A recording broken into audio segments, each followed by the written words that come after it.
Assalamualaikum warahmatullahi wabarakatuh. Kami dari kelompok 5 pada kesempatan kali ini akan menyampaikan materi tentang Al-Quran sebagai sumber ajaran agama Islam. Sebelumnya, perkenalkan anggota dari kelompok kami. Yang pertama Fatimah, yang kedua Linda Trilestari, yang ketiga Siti Nurhidayah. Baik, langsung saja kita simak materinya berikut ini. Baik, yang pertama kita akan membahas tentang Al-Quran sebagai sumber agama Islam. Al-Quran mempunyai definisi, yaitu secara bahasa, Al-Quran diambil dari akar qoro'ah yang artinya mengumpulkan menjadi satu. Sedangkan Al-Quran secara istilah adalah firman Allah Subhanahu wa Ta'ala yang diturunkan kepada Nabi Muhammad SAW secara berangsur-angsur melalui malaikat Jibril sebagai mukjizat dan pedoman hidup bagi umatnya, dan membacanya adalah ibadah. Al-Quran ini turun pada sekitar tanggal 17 Ramadan tahun ke-1 dari kelahiran Nabi Muhammad SAW. Al-Quran disampaikan oleh Nabi Muhammad SAW kepada sahabatnya untuk pertama kalinya, yang pada saat itu belum terlalu banyak yang memeluk agama Islam, dan pada akhirnya Islam berkembang dengan pesat. Yang kedua yaitu fungsi Al-Quran. Al-Quran mempunyai beberapa fungsi dari nama-namanya. Yang ke-1 yaitu Al-Quran sebagai huda. Yang kedua, Al-Quran sebagai rahmat. Yang ketiga, Al-Quran sebagai mau'izah. Yang keempat, Al-Quran sebagai syifa'u al-sudur. Yang kelima, Al-Quran sebagai furqan. Yang keenam, Al-Quran sebagai busyra. Yang ketujuh, Al-Quran sebagai tibyan atau mubiin. Yang kedelapan, Al-Quran sebagai musaddiq. Yang kesembilan, Al-Quran sebagai nur. Dan 10, Al-Quran sebagai balagh. Yang ke-11, Al-Quran sebagai hakim. Untuk pengertiannya mungkin teman-teman bisa lihat di makalahnya, dan materi yang selanjutnya akan disampaikan oleh Mbak Linda. Kepada beliau saya persilahkan. Terima kasih. Materi yang selanjutnya yaitu tentang Al-Quran sebagai firman Allah. Masih dengan mempertimbangkan nama-nama Al-Quran, kita dapat menangkap kesamaan-kesamaan yang pada akhirnya ulama menyebutnya sebagai hakikat Al-Quran, yaitu bahwa ia merupakan wahyu atau kalam Allah yang disampaikan kepada Nabi Muhammad SAW.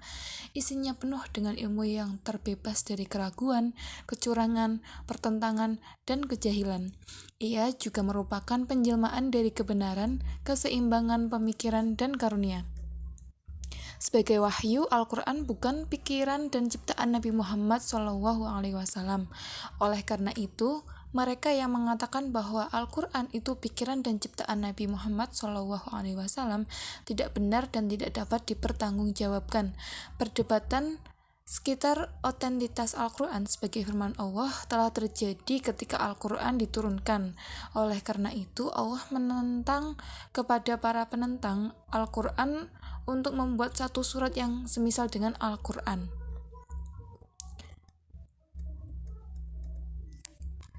Setelah perdebatan itu terjadi, terdapat pula orang yang meragukan otentitas Al-Quran karena dianggap telah diintervensi oleh manusia, terutama umat Islam generasi pertama yang kita kenal sebagai sahabat Nabi Muhammad SAW.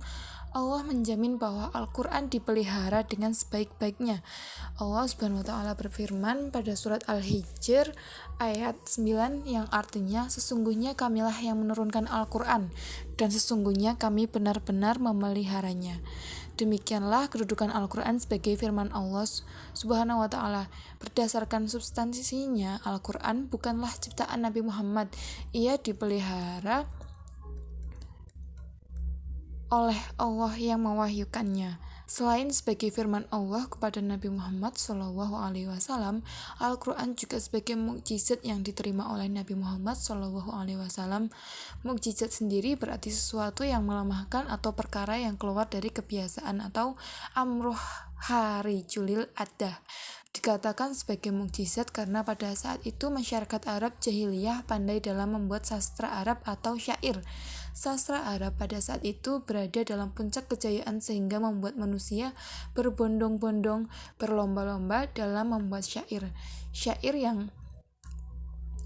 yang terbaik akan ditempel di dinding Ka'bah dan membuat yang bersangkutan merasa sombong.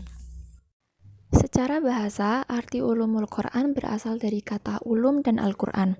Ulum sebagai bentuk jamak dari kata ilmu, yang berarti ilmu-ilmu atau kumpulan pengetahuan. Bila digabungkan, maka maknanya menjadi ilmu-ilmu mengenai Al-Quran. Membaca Al-Quran adalah salah satu bentuk ibadah umat Islam.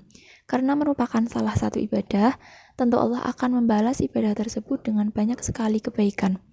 Maka dari itu, untuk mengetahui isi kandungan dari Al-Quran, kita perlu tahu maksud dan penjelasan dari ayat Al-Quran tersebut. Diperlukan tafsiran atau ilmu tafsir untuk mengetahuinya. Secara bahasa, tafsir merupakan keterangan atau penjelasan mengenai makna Al-Quran sebagai wahyu Allah. Dan secara istilah, ilmu tafsir menurut Abu Hayyan ialah ilmu yang membahas cara melafalkan lafaz-lafaz Al-Quran serta menerangkan makna yang dimaksudnya. Syarat-syarat mufasir dalam upaya menafsirkan Al-Quran. Yang pertama, seorang mufasir harus memiliki kepribadian yang mulia. Kedua, seorang mufasir harus mengetahui dan menguasai bahasa Arab dan cabang-cabangnya. Ketiga, seorang mufasir harus benar-benar mengetahui pokok-pokok Al-Quran seperti ilmu qiraat, ilmu tajwid, ilmu i'rab Al-Quran, ilmu gharib Al-Quran, dan lain sebagainya.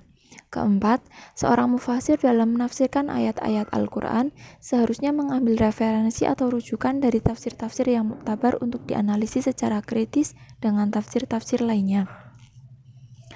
Selanjutnya, metode penafsiran Al-Quran. 1. Ditinjau dari sumber penafsiran. 2. Ditinjau dari cara penjelasan. Ketiga, ditinjau dari keluasan penjelasan. Keempat, ditinjau dari aspek sasaran dan sistematika ayat-ayat yang ditafsirkan. Selanjutnya, corak penafsiran. Corak penafsiran ini biasanya dapat dipengaruhi oleh beberapa faktor, yaitu dari spesifikasi dan kecenderungan oleh aliran atau mazhab yang dianut oleh para mufasir. Pertama, al-tafsir al-lughawi atau bahasa. Maksudnya adalah Al-Quran ditafsirkan dengan menggunakan gaya dan bahasa yang indah, mudah dan untuk dipahami. Contoh tafsir Ma'ani Al-Quran dan tafsir Al-Bari Al-Muhit. Kedua, al-tafsir al-hukmi atau al-fiqhi. Maksudnya yaitu membahas tentang hukum-hukum. Ketiga, al-tafsir al-sufi. Maksudnya yaitu tafsir yang membahas tentang ketauhidan. Contoh tafsir karya Abu Muhammad Sal bin Abdullah al-Sauri. Keempat, al-tafsir al-kalami. Kelima, al-tafsir al-ilmi. Simpulan, Al-Quran mempunyai definisi yaitu secara bahasa, Al-Quran diambil dari akar qara'a yang artinya mengumpulkan menjadi satu. Sedangkan Al-Quran secara istilah adalah firman Allah Subhanahu wa Ta'ala yang diturunkan kepada Nabi Muhammad SAW secara berangsur-angsur melalui malaikat Jibril sebagai mukjizat dan pedoman hidup bagi umatnya, dan membacanya adalah ibadah. Al-Quran, selain sebagai pedoman bagi umat manusia, juga mempunyai beberapa fungsi yang sangat bermanfaat, yaitu ada 11. Demikianlah kedudukan Al-Quran sebagai firman Allah. Berdasarkan substansinya, Al-Quran bukanlah ciptaan Nabi Muhammad SAW. Ia dipelihara oleh Allah yang mewahyukannya. Sebagaimana telah dimaklumi bahwa Al-Quran di samping sebagai kitab suci umat Islam, juga merupakan sumber hukum Islam yang pertama dan paling utama. Sebagai kitab suci, Al-Quran harus diimani dan diaplikasikan dalam kehidupan sehari-hari, baik secara pribadi, sebagai anggota keluarga dalam sebuah rumah tangga, maupun sebagai warga masyarakat, bangsa, dan negara Republik Indonesia tercinta ini. Baik, demikianlah materi yang dapat kami sampaikan. Semoga apa yang kami sampaikan bisa bermanfaat bagi kita semua. Wabillahi taufik wal hidayah. Wassalamualaikum warahmatullahi wabarakatuh.